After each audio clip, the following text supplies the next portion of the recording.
High-intensity workouts are making you fat. Number 2, high-intensity exercise spikes your stress hormones like cortisol and prolactin.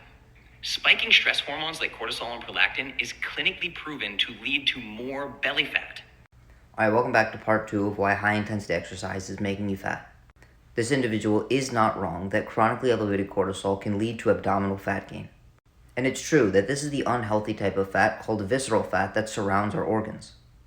With that being said, exercise does not cause chronically elevated cortisol. If you look at the research, which this individual claims he did, you'd find that physical fitness and physical activity are associated with less cortisol release during a psychosocial stressor, meaning that exercise can actually reduce the amount of the stress hormones that we produce in response to a mental stress. And as our fitness levels go up, it reduces the amount of cortisol that we secrete.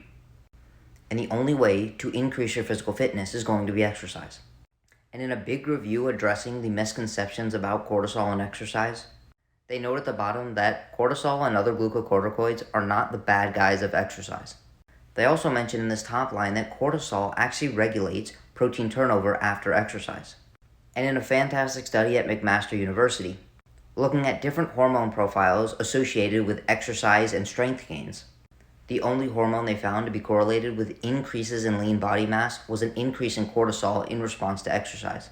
With that being said, high-intensity training will increase cortisol transiently, but when measured 120 and 180 minutes after exercise, cortisol levels are significantly decreased.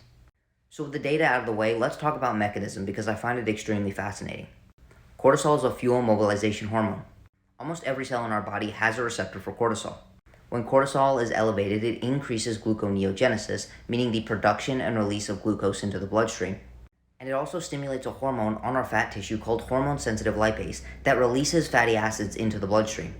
With that being said, glucose also increases the uptake of glucose and fatty acids at the muscle and the fat tissue, meaning that it not only releases the energy into the bloodstream, but it also aids in important tissues uptaking it out of the bloodstream.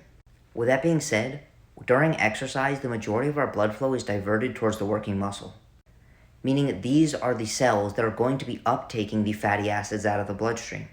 So in essence, we're working to pull fat out of storage and allow for it to be uptaken by muscle cells. But let's say we have elevated cortisol due to a psychological stressor.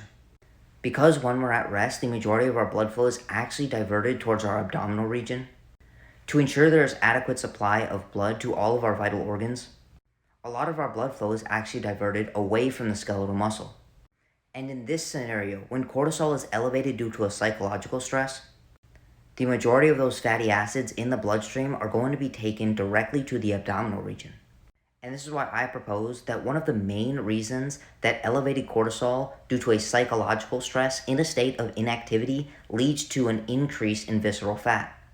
Additionally, chronically elevated cortisol also leads to visceral fat gain because we're simply not active throughout the entire day. But this chronic elevation in cortisol continuously releases fatty acids into the bloodstream. And that fat surrounding our organs, called visceral fat, has the highest density of cortisol receptors. Meaning, for lack of a better word, it's the most stimulated to take these fatty acids out of the bloodstream. But again, I want you to understand the difference between acute elevations in cortisol in response to exercise, which can increase the uptake and utilization of fatty acids and glucose at the skeletal muscle. And it will also work to decrease our baseline cortisol levels after exercise and in response to a psychological stress. And as surprising as it is, that cortisol response to exercise is the only hormone associated with greater lean mass gains. But stick around for part 3 of why exercise is making you fat.